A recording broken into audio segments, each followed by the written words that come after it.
मैं आपको एक मिसाल दूंगा आज के प्रोग्राम में। पिछले प्रोग्राम के बाद किसी और चैनल पे था वो प्रोग्राम, वो आपने देखा होगा, एंड में काट दिया गया। के बाद उन्होंने मुझसे पूछा कि आप अपने आप को क्या समझते हैं यार, what do you think you are, who do you think you are. अच्छा। तुम क्या कोई उमर हो या तुम कोई अली हो। मुझसे किसने सवाल किया आपसे? छोड़े नाम को, उससे क्या फर्क पड़ता है। डेजिग्नेशन तो बता देना। हाँ, पाकिस्तान के टॉप स्कॉलर हैं भाई। हशाम साहब की बात तो नहीं कर नहीं रहे? नहीं, बिल्कुल मैं उनकी बात उनसे रिसेंटली कोई कंट्रोवर्शियल एक आप नहीं, उन्होंने मुझसे वो सुने, वो तो खुद शर्मिंदा थे डोनाल्ड ट्रंप पे, तो वो रिएक्शन में आ गए थे, इसलिए उनको छोड़। और I don't want to talk about that. वो एक नेचुरल गिल्ट है उनके अंदर, he is a good man, और वो गिल्ट के थ्रू उन्होंने रिएक्शन दिया। कोई भी डोनाल्ड ट्रंप के साथ जाके नाश्ता करेगा तो गिल्ट तो आएगी उसको। मैंने उनको बताया कि काश मैं अली बिन अबी तालिब के, काश मैं उमर खत्ताब के या अबू बकर सिद्दीक का नाम भी ले सकता, कि मैं वो बनना चाहता हूँ। अच्छा। हमें मजबूर कर दिया आपने कि हम सिर्फ जैद बन सकें।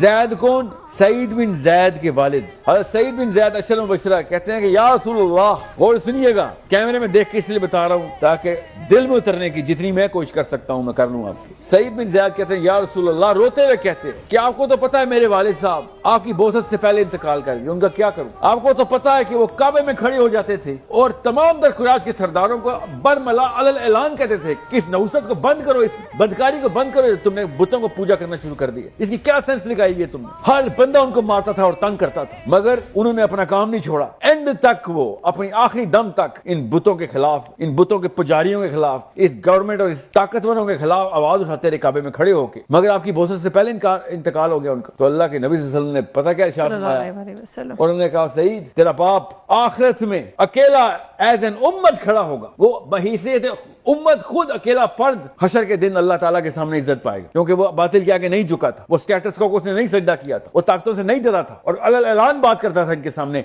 सेंटर में खड़े होकर। तो मैं उनसे यही कह रहा था, वो बड़े बुजुर्ग हैं, बड़ी उम्र है उनकी, कि काश अली बिन अबी तालिब या उमर खत्ताब बनने का आप लोग मौका दे देते। आपने तो नहज भी चेंज कर दिए। ठीक है, अब हमें जैद बनना पड़ता है। पहले वो बुत तोड़ने पड़ते हैं। अली बिन अबी तालिब या उमर खत्ताब या अबू बकर सिद्दीक तो इस्लाम के सितारे हैं, आपने तो जहलियों में दाखिल करवा दिया हमें। आप हमसे पूछेंगे हम क्या समझते हैं, तो हम जैद ही समझते हैं। हमें इस काबिल नहीं छोड़ा पिछली नस्लों ने कि हम अली या उमर कर बन सकें। हमें जैद बनना पड़ेगा पहले। तोड़े इनके बुत जिसको ये सही समझ के बैठ गए, हक समझ के बैठ गए।